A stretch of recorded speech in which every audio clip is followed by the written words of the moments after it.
आज मैं आपको बताऊंगी आटे और चावल की बोरियों का रीयूज़ यानी कि हम उन्हें कैसे दोबारा से इस्तेमाल कर सकते हैं।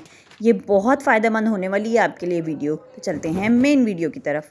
अस्सलाम वालेकुम यूट्यूब फैमिली, कैसे हैं आप सब। उम्मीद करती हूँ आप सब खैरियत से होंगे और अपना बहुत ख्याल रख रहे होंगे। यहाँ मेरे पास कुछ आटे और चावल की बोरियाँ हैं। ये आमतौर पे हम सब के घरों में आती हैं। आटा हम सब के घरों में आता है। किसी के घर 5 किलो आता है, किसी के घर 10 किलो आता है और किसी के घर 15 किलो आता है। कुछ लोग इस तरह का चक्की का आटा इस्तेमाल करते हैं।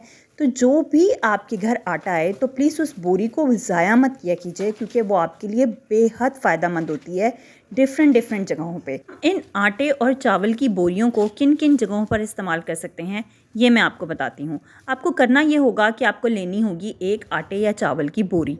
अच्छा, जब हम रात को किचन क्लीन करके, कितना भी हम किचन क्लीन कर लें और जब हम वापस अपने रूम में जाते हैं सोने के लिए, तो कुछ बिन बुलाए मेहमान होते हैं जो हमारे किचन में या हमारे घर में एंटर होते हैं।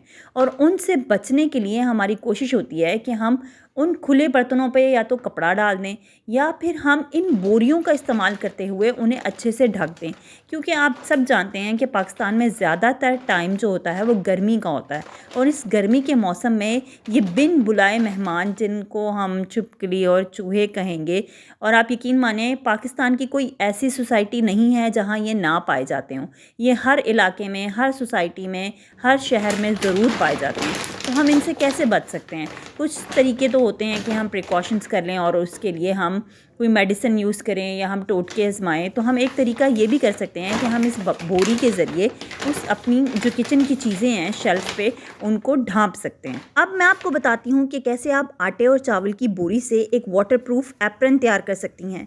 जी हाँ, बिल्कुल। अगर आपको सिलाई नहीं भी आती तो कोई मसले वाली बात नहीं है, तब भी आप एक बेहतरीन किस्म का वाटरप्रूफ एप्रन तैयार कर सकती हैं जो आपके किचन में बेहद फ़ायदेमंद साबित होगा। आपको करना आपको ये होगा कि कोई पुरानी चादर लेनी होगी और आपने अपनी बोरी के हिसाब से उस चादर को कट कर लेना होगा।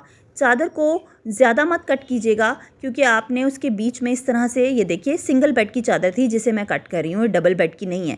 और इसे कट करने के बाद मैं इसे आयरन कर लूँगी बोरी को बीच में रख के, क्योंकि ये जो 10 किलो की बोरी होती है ना, ये इनफ हाइट के मुताबिक सही होती है। यानी कि अगर आपकी 5'5" हाइट है या 5'4" हाइट है तो ये इनफ रहेगी। बीच में आप बोरी को रख के इसे आयरन कर लीजिएगा। फिर नीचे से दोनों तरफ से किनारे कट कर लीजिएगा और इन किनारों को मोड़ लीजिएगा। मैंने यहाँ मोड़ के इसे पिनअप कर लिया था ताकि जब मैं इन्हें स्टेपल करूँ ना तो मेरे लिए आसानी हो, ये किनारे पहले से मोड़े हुए हों। अब मैं किनारे बराबर करूँगी और किनारे बराबर करने के बाद मैं कपड़े समेत बोरी को मोड़ूंगी और स्टेपल कर लूँगी। अगर आपके पास किसी भी साइज़ का स्टेपल हो, ज़रूरी नहीं है आपके पास बहुत बड़ा स्टेपल हो। यहाँ मेरे पास एक मीडियम साइज़ का स्टेपलर था और इसी की मदद से मैं चादर और अंदर उसकी जो बोरी है उसे मोड़ती जा रही थी और स्टेपल करती जा रही थी। देखिए, स्टेपलर का इस्तेमाल ना किसी बच्चे को भी करना आता है, और उसी स्टेपलर की मदद से अगर हम एक पुरानी बोरी को इस्तेमाल करते हुए, एक पुरानी चादर को इस्तेमाल करते हुए एक बेहतरीन किस्म का एप्रन तैयार कर लेना तो क्या ही बात हो जाएगी। अब इस एप्रन को मैं नीचे से सारा स्टेपल कर लूँगी। एक तरफ से स्टेपल करने की ज़रूरत ही नहीं है। फिर मैं इसे मोड़ के चादर को 2 हिस्सों में ऊपर से इसे एक गले की शक्ल दे दूँगी, और गले की शक्ल देने के बाद मैं एक इंच के फासले से दोबारा से स्टेपल करूँगी। कैसे स्टेपल करना होगा ये मैं आपको बताती हूँ। अब आपने जब इसे स्टेपल कर लेना है तो आपने इसे फ़ोल्ड कर लेना है। फ़ोल्ड करने के बाद आप चाहें तो इसे थोड़ा सा कट कर लें साइड पे, वरना ऐसे ही मोड़ लें। ये देखिए 1 इंच के फासले से मैंने इसे स्टेपल कर लिया है मोड़ के। उसमें बीच में फ़ासला होना चाहिए ताकि हम उसमें से कोई रस्सी गुजार सकें या कोई डोरी गुजार सकें, ताकि हमारा एप्रन कंप्लीट हो सके।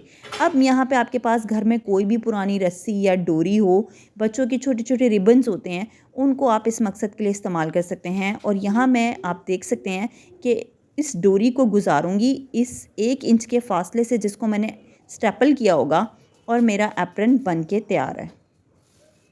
अब मैं आपको बताऊंगी कि कैसे आप अपना देसी लहसुन छील सकती हैं, और ख़ास करके ढेर सारा देसी लहसुन छीलना हो तो ये इतना आसान काम नहीं होता है, लेकिन इसको आसान बनाया जा सकता है एक आटे की बोरी से। जी हाँ, बिल्कुल एक आटे की बोरी से आप ढेर सारा देसी लहसुन छील सकती हैं। असल में होता ये है कि ये जो बोरी होती है, इसका जो सरफेस होता है वो खुरदरा होता है, और ये लहसुन छीलने में बड़ा आपको ना फ़ायदा दे जाता है। आपने बस करना ये होगा कि अपने लहसुन को इसमें शिफ्ट करना होगा, लेकिन इसके अलावा कुछ और तदाबीर होंगी जो आपको अपनानी होती हैं बोरी में लहसुन डालने के बाद।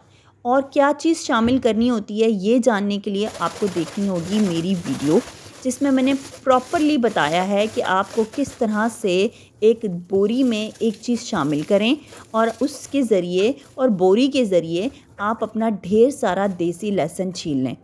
इसके लिए आपको देखनी होगी मेरी यूट्यूब वीडियो लहसुन वाली, जो कि जिसका मैं लिंक आपको डिस्क्रिप्शन में मेंशन कर दूंगी।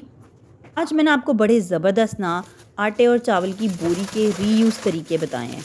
अगर आप चाहें तो इन तरीक़ों को अपनाते हुए अपनी ज़िंदगी को ना सिर्फ आसान बना सकते हैं, बल्कि आप बहुत सी बचत भी कर सकते हैं। चलिए, मैं उम्मीद करती हूँ आपको मेरी वीडियो से कुछ ना कुछ सीखने को ज़रूर मिला होगा। अगर कुछ भी सीखने को मिला हो तो मेरी वीडियो को लाइक कीजिएगा, चैनल को सब्सक्राइब कीजिएगा और ये वीडियो आगे भी शेयर कीजिएगा। इंशाल्लाह आपसे नेक्स्ट वीडियो में मुलाकात होती है। अपना बहुत ख्याल रखिएगा। Take care. अल्लाह हाफ़िज़।